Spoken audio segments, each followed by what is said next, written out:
નમસ્કાર મિત્રો, હું રાજેશ ભાસ્કર આપ સૌનું યુટ્યુબમાં આપણી આ ચેનલ પર સ્વાગત કરું છું. મિત્રો, આજે આપણે તારીખ 17મી મે 2026ના કેટલાક મોસ્ટ ઇમ્પોર્ટન્ટ કરંટ અફેર અને અગાઉની પરીક્ષામાં પૂછાયેલા કેટલાક ઇમ્પોર્ટન્ટ પ્રશ્નો વિશે ડિટેલમાં ચર્ચા કરીશું, જે આપને આવનારી પરીક્ષા માટે ખૂબ જ ઉપયોગી સાબિત થશે. તો મિત્રો, આપ આ ચર્ચા સાથે જોડાઈ રહેજો અને વિડીયોને પહેલેથી લઈને છેલ્લે સુધી પૂરેપૂરો જોવાનો આગ્રહ રાખજો. તો ચલો મિત્રો, શરૂ કરીએ.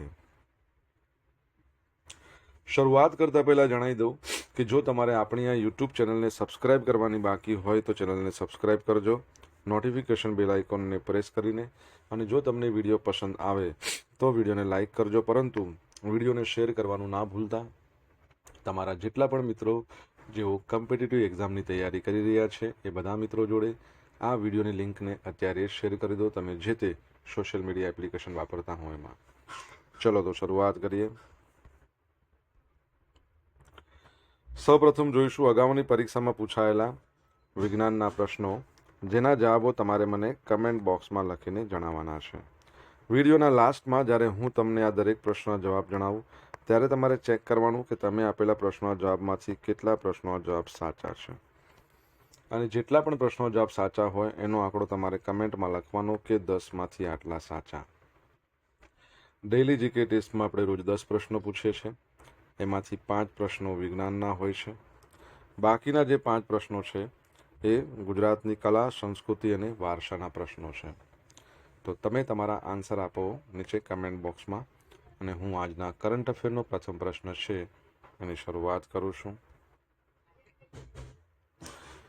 પ્રથમ પ્રશ્ન છે, ભારતનું પ્રથમ ખાનગી રીતે ઉત્પાદિત સૈન્ય વિમાન C-295 ગુજરાતના કયા શહેરમાં તૈયાર થઈ રહ્યું છે? તો જવાબ આવશે વડોદરામાં. કઈ જગ્યાએ? વડોદરામાં. તો ગુજરાતના વડોદરામાં આવેલી ટાટા એરબસ ફેસિલિટીમાંથી ભારતનું પ્રથમ ખાનગી રીતે નિર્મિત સૈન્ય વિમાન એરબસ C-295 ટૂંક સમયમાં બહાર આવવા માટે તૈયાર છે. આ પ્રોજેક્ટ મેક ઇન ઇન્ડિયા અને આત્મનિર્ભર ભારત અભિયાનને નવી ઊંચાઈ પર લઈ જશે. ઉત્પાદન સ્થળ છે વડોદરા, ગુજરાત. ટાટા એડવાન્સ સિસ્ટમ અને એરબસ એ બંનેની સંયુક્ત ફેસિલિટી.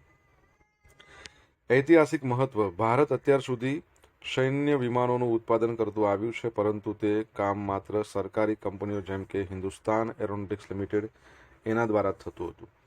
આ પ્રથમ વખત છે જ્યારે કોઈ ખાનગી ભારતીય કંપની એટલે કે ટાટા એ સૈન્ય વિમાનનું એસેમ્બલિંગ કરી રહી છે. કરારની વિગત જોઈએ તો વર્ષ 2021માં ભારતે એરબસ સાથે 56 વિમાનો માટે કરાર કર્યો હતો.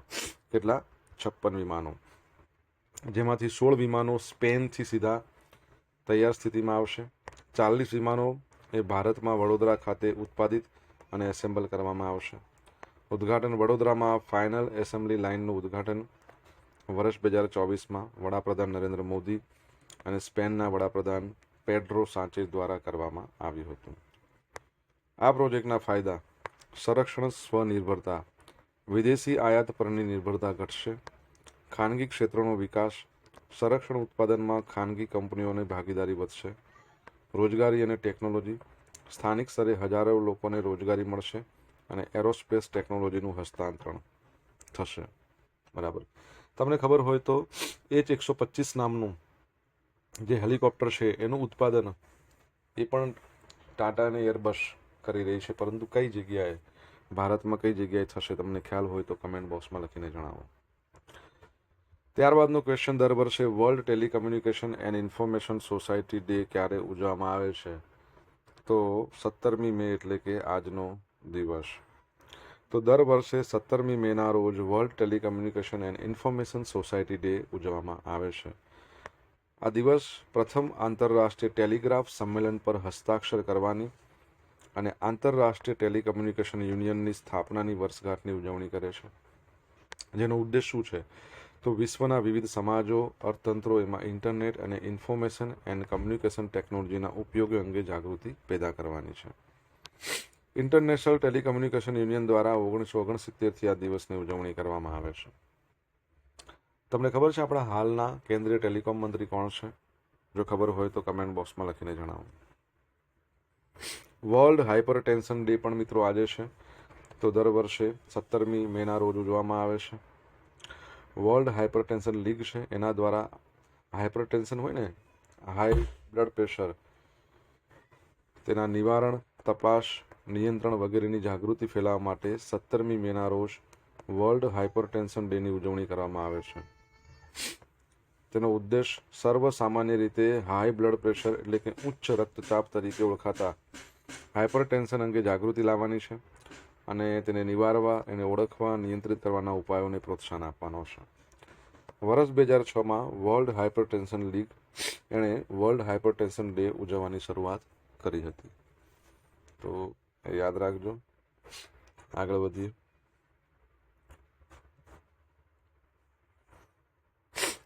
ICMR, ICAR આ બંને દ્વારા સેહત પહેલની શરૂઆત. તો Indian council of medical research, Indian council of agriculture research, એમણે 11મી મેના રોજ નવી દિલ્હીમાં સેહત એટલે science excellence for health through agriculture transformation આ કાર્યક્રમ લોન્ચ કર્યો છે. આ એક રાષ્ટ્રીય મિશન મોડ પ્રોગ્રામ છે જે કૃષિ સંસાધનોને આરોગ્ય પરિણામો સાથે જોડે છે. ઉદ્દેશ શું છે? તો કૃષિ, પોષણ અને જાહેર આરોગ્ય વચ્ચે સુમેળ સાધવો. આ પહેલ ભારતમાં રોગ નિવારક આરોગ્ય સંભાળથી નિવારક આરોગ્ય સંભાળ એટલે શું છે કે ક્યુરેટિવ આરોગ્ય સંભાળથી પ્રિવેન્ટિવ આરોગ્ય સંભાળ તરફના પરિવર્તન સાથે જોડાયેલી છે. મુખ્ય ધ્યાન તો બાયોફોર્ટિફાઈડ જે પાકો છે, સંકલિત ખેતી પદ્ધતિઓ છે, ખેતી કામદારોનું વ્યવસાયિક સ્વાસ્થ્ય અને વન હેલ્થ એની સજ્જતા પર ભાર મૂકવામાં આવશે. બાયોફોર્ટિફિકેશનમાં જોશો તો Indian council of agriculture research છે, એણે 203 જેટલી બાયોફોર્ટિફાઈડ પાકની જાતો વિકસાવી છે, જેનું ICMR દ્વારા ક્લિનિકલ ટ્રાયલ વેલિડેશન કરવામાં આવશે. બાયોફોર્ટિફિકેશન એટલે શું કહેવાય કે જે સંવર્ધન પાકમાં પોષક તત્વોનું પ્રમાણ વધારવાની પ્રક્રિયા કહી શકાય. વન હેલ્થ એપ્રોચ આ અભિગમ માનવ સ્વાસ્થ્ય, પ્રાણી સ્વાસ્થ્ય, પર્યાવરણ સ્વાસ્થ્ય એને એકબીજામાં જોડે છે.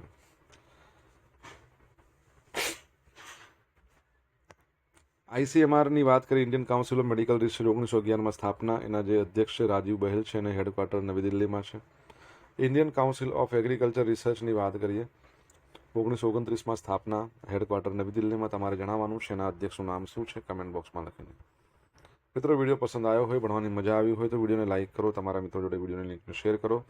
આપણી બંને યુટ્યુબ ચેનલ રાજેશ ભાસ્કર 2ને સબસ્ક્રાઇબ કરવાનું બાકી હોય તો સબસ્ક્રાઇબ કરો, નોટિફિકેશન બેલ આઇકોનને પ્રેસ કરીને. જો તમારે ડેલી કરંટ અફેરની PDF જોઈતી હોય તો આપણી ટેલિગ્રામ ચેનલને જોઈન કરી લો. ડેલી કરંટ અફેરની PDF તમને અહીંયા મળશે જોવા, સાથે તમને પોલ્સ પણ રમવા મળશે. ભારતમાં પોતાનું પ્રથમ ડેટા સેન્ટર સ્થાપવા ઉબેરે કયા ભારતીય ઉદ્યોગ જૂથ સાથે ભાગીદારી કરી છે? તો જવાબ આવશે અદાણી ગ્રુપ જોડે.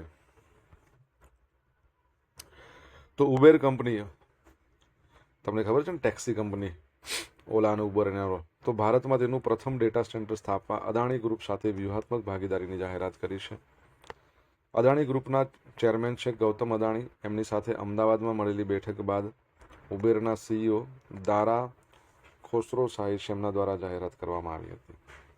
પ્રથમ ડેટા સેન્ટર, આ સુવિધા ભારતમાં ઉબેરનું પ્રથમ ડેટા સેન્ટર હશે, જે કંપનીના ડિજિટલ અને એન્જિનિયરિંગ ઇન્ફ્રાસ્ટ્રક્ચરનો વ્યાપ વધારશે. વૈશ્વિક ઉપયોગ, આ ડેટા સેન્ટરની મદદથી ઉબેર ભારતમાં રહીને વૈશ્વિક કામગીરી માટેના ટેકનોલોજી સોલ્યુશનનું પરીક્ષણ અને લોન્ચિંગ કરશે. ભારતનું મહત્વ શા માટે? તો ઉબર પહેલેથી જ યુએસની બહાર તેનું સૌથી મોટું એન્જિનિયરિંગ અને પ્રોડક્ટ ડેવલપમેન્ટ સેન્ટર બેંગલુરુમાં ચલાવે છે. ભારતમાં વિશાળ ટેલેન્ટ પૂલ છે, ડિજિટલ અર્થતંત્ર છે, એના કારણે કંપનીને અહીં રોકાણ વધારી રહી છે. અદાણી ગ્રુપનો રોલ, આ ભાગીદારી અદાણી ગ્રુપના ગ્રીન એનર્જી સંચાલિત data centre, AI ready digital infrastructure એના વિઝનને વધુ મજબૂત બનાવશે. ઓકે, તો એ બાબતે યાદ રાખજો. ઉબેર, તમને ખબર છે ઉબેર કપ બેડમિન્ટનનો કપ આવે છે? આપણે રિસન્ટલી ભણ્યા હતા કે ઉબેર કપ છે ને દક્ષિણ કોરિયા જીતી ગયું ચીનને હરાવીને. મહિલાઓનો કપ બેડમિન્ટન ઉબેર કપ, પુરુષોનો કપ થોમસ કપ બેડમિન્ટન. કોણ જીત્યું છે, કોને હરાવીને, તમારે જણાવવાનું છે. એશિયાની પ્રથમ UNESCO chair UNESCO chair on gender inclusion અને સ્કિલ ડેવલપમેન્ટ કઈ સંસ્થા દ્વારા શરૂ કરવામાં આવ્યું? તો SSPU પુણે દ્વારા. Symbiosis skills and professional university Pune છે એને જેન્ડર ઇન્ક્લુઝન, લિંગ સમાવેશ અને કૌશલ્ય વિકાસ પર એશિયાની પ્રથમ યુનેસ્કો ચેર શરૂ કરી છે. આ પહેલની જાહેરાત યુનેસ્કોના સહયોગથી આયોજિત woman leading the future of work નામના આંતરરાષ્ટ્રીય સંમેલન દરમિયાન કરવામાં આવી હતી. આ ચેરનો ઉદ્દેશ ખાસ કરીને ઉભરતા ઉદ્યોગમાં જે વંચિત છોકરીઓ છે, જે મહિલાઓ છે, એમનો કૌશલ્ય વિકાસ, પછી એમને રોજગારીની તકો અને સંશોધન દ્વારા લિંગ સમાનતાના પ્રોત્સાહન આપવાનો છે. કેન્દ્રીય મંત્રી છે જયંત ચૌધરી, સ્કિલ મંત્રી છે આપણા, એમના દ્વારા આનું ઉદ્ઘાટન કરવામાં આવ્યું. આ પહેલ હેઠળ SSPU અને રોબોટિક્સ, સેમિકન્ડક્ટર, ડિફેન્સ ટેકનોલોજી આવા ક્ષેત્રોમાં અત્યાર સુધીમાં 10,000 છોકરીઓને તાલીમ આપી છે. પ્રોજેક્ટ્સનું મહત્વ. આ પ્રોજેક્ટ છે એનું નેતૃત્વ SSPLના professor chancellor doctor Swati Majumdar કરી રહ્યા છે. યુનેસ્કો ચેરની વાત કરીએ તો યુનેસ્કોના યુનિટ્વિન અને યુનેસ્કો ચેર પ્રોગ્રામનો એક મહત્વનો ભાગ છે. શરૂઆત થઈ 1992માં.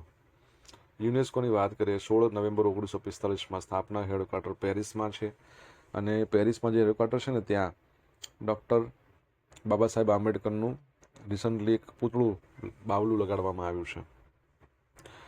એના ડિરેક્ટર જનરલનું નામ તમને આવડતું હોય તો કમેન્ટ બોક્સમાં લખીને જણાવો.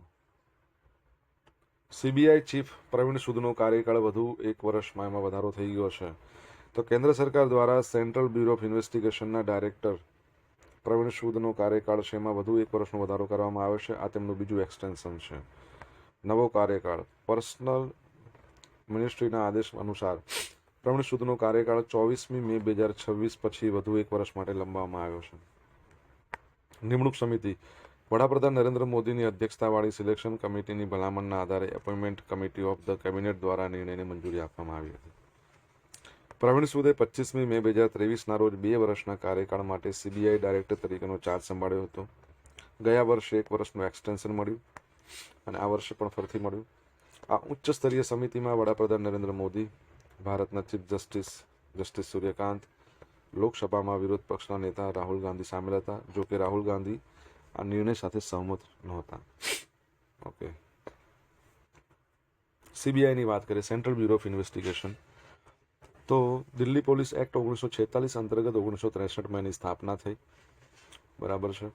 અને તમારા માટે પ્રશ્ન એ છે કે CBI કયા મંત્રાલય અંતર્ગત આવે છે? કમેન્ટ બોક્સમાં લખીને જણાવો. સોશિયલ મીડિયાના માધ્યમથી મારી સાથે તમે કનેક્ટ રહી શકો છો. ઇન્સ્ટા આઈડી છે આપણું rajesh.i.bhaskar, ફેસબુક આઈડી છે આપણું RI ભાસ્કર અને ટેલિગ્રામ ચેનલ છે આપણી રાજેશ ભાસ્કર, જ્યાં તમને ડેલી કરંટ અફેરની PDF મળશે અને પોલ્સ પણ રમવા મળશે. જો ભણવાની મજા આવી હોય તો વિડીયોને લાઈક કરો, તમારા મિત્રો જોડે વિડીયોની લિંકને શેર કરો, ચેનલ સબસ્ક્રાઈબ કરવાની બાકી તો સબસ્ક્રાઈબ કરો, નોટિફિકેશન બેલ આઇકોનને પ્રેસ કરીને. તાજેતરમાં આકાશગંગામાં જ કઈ છુપાયેલી પ્રાચીન દ્વાર્ફ ગેલેક્સી હોવાની દરખાસ્ત કરવામાં આવી છે?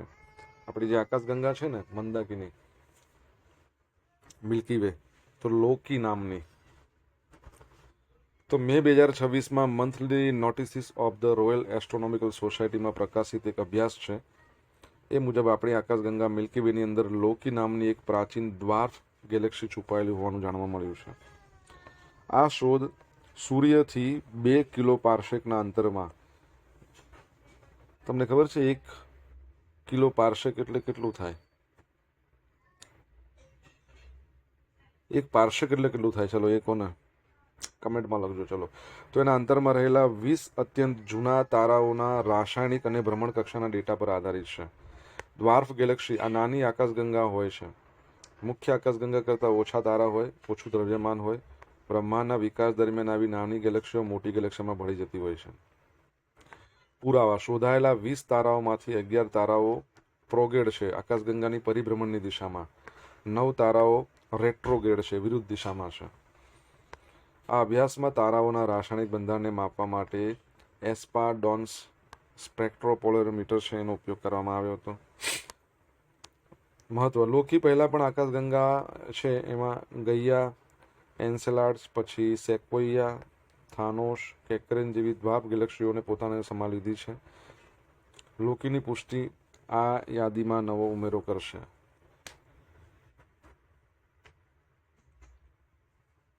ઓકે, ચલો આગળ વધીએ આપણે. યુનાઇટેડ આરબ એમિરાત ઓપેકમાંથી બહાર નીકળવાનો ઐતિહાસિક નિર્ણય. તો યુએઈએ OPEC organization of the petroleum exporting countries અને ઓપેક્સ પ્લસમાંથી બહાર નીકળવાની જાહેરાત કરી. 1 મેના રોજ એને અમલ કરી લીધો. યુએ જણાવ્યું કે આ પગલું રાષ્ટ્રીય હિતો અને લાંબા ગાળાના આર્થિક વિઝનને ધ્યાનમાં રાખીને લેવામાં આવ્યું છે. જાહેરાત એવા સમયે કરવામાં આવી જ્યારે ઈરાન સાથેનો તણાવ અને હોર્મુઝની સામુદ્રીના અવરોધોને કારણે વૈશ્વિક ઉર્જા બજાર મુશ્કેલીમાં છે. 1967થી સભ્ય રહેલા યુએઈના આ નિર્ણયથી ઓઇલ કાર્ટેલ પર મોટી અસર પડવાની શક્યતા છે. ઓપેક, તમને ખબર છે એનું હેડક્વાર્ટર ક્યાં છે? ખબર હોય તો કમેન્ટ બોક્સમાં લખજો.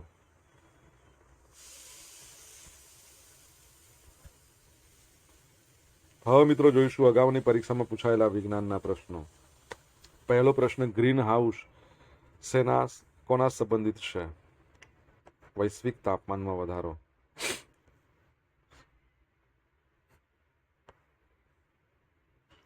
સેકન્ડ પ્રશ્ન, થર્મોમીટરમાં કઈ ધાતુ વપરાય છે? પારો. સૌર મંડળનો સૌથી તેજસ્વી ગ્રહ શુક્ર. ખેતરોમાં થતી અનૈચ્છિક વનસ્પતિને શું કહેવાય? નીંદણ. પાણીના અણુનું રાસાયણિક સૂત્ર? 2 હાઇડ્રોજન અને 1 ઓક્સિજન, H2O.